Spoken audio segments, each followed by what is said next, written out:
कौन है छठ मैया और क्यों करते हैं इनकी पूजा? जरूर सुने छठ व्रत कथा। छठ पर्व षष्ठी का अपभ्रंश है। कार्तिक मास की अमावस्या को दिवाली मनाने के 6 दिन बाद कार्तिक शुक्ल को मनाए जाने के कारण इसे छठ कहा जाता है। यह 4 दिनों का त्योहार है और इसमें साफ सफाई का खास ध्यान रखा जाता है। इस त्योहार में गलती की कोई जगह नहीं होती। इस व्रत को करने के नियम इतने कठिन हैं, इस वजह से इसे महापर्व और महाव्रत के नाम से संबोधित किया जाता है। कौन है छठी मैया? मान्यता है कि छठ देवी सूर्य देव की बहन है और उन्हीं को प्रसन्न करने के लिए जीवन के महत्वपूर्ण अवयवों में सूर्य व जल की महत्ता को मानते हुए इन्हें साक्षी मानकर भगवान सूर्य की आराधना तथा उनका धन्यवाद करते हुए मां गंगा यमुना या किसी भी पवित्र नदी या पोखर तालाब के किनारे यह पूजा की जाती है। षष्ठी मां यानी छठ माता बच्चों की रक्षा करने वाली देवी हैं। इस व्रत को करने से संतान को लंबी आयु का वरदान मिलता है।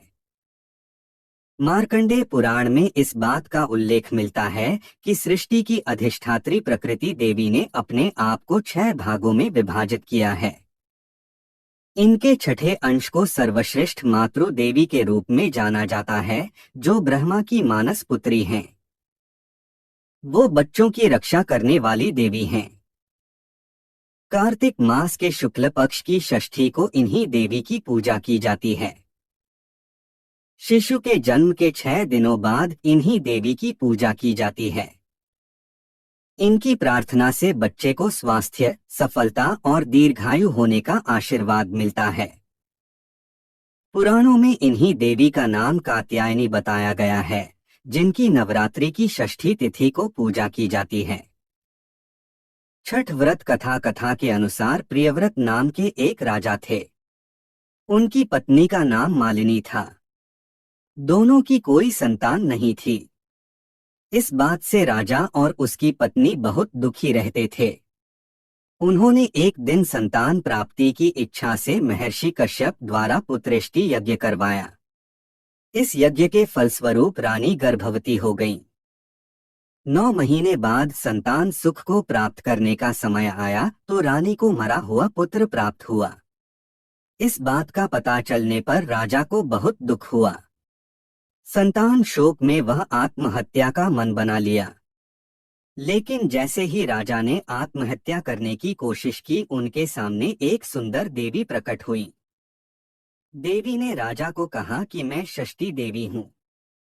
मैं लोगों को पुत्र का सौभाग्य प्रदान करती हूँ। इसके अलावा जो सच्चे भाव से मेरी पूजा करता है, मैं उसके सभी प्रकार के मनोरथ को पूर्ण कर देती हूँ। यदि तुम मेरी पूजा करोगे तो मैं तुम्हें पुत्र रत्न प्रदान करूंगी।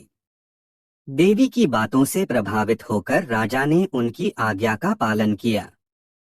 राजा और उनकी पत्नी ने कार्तिक शुक्ल की षष्ठी तिथि के दिन देवी षष्ठी की पूरे विधि विधान से पूजा की। इस पूजा के फलस्वरूप उन्हें एक सुंदर पुत्र की प्राप्ति हुई। तभी से छठ का पावन पर्व मनाया जाने लगा।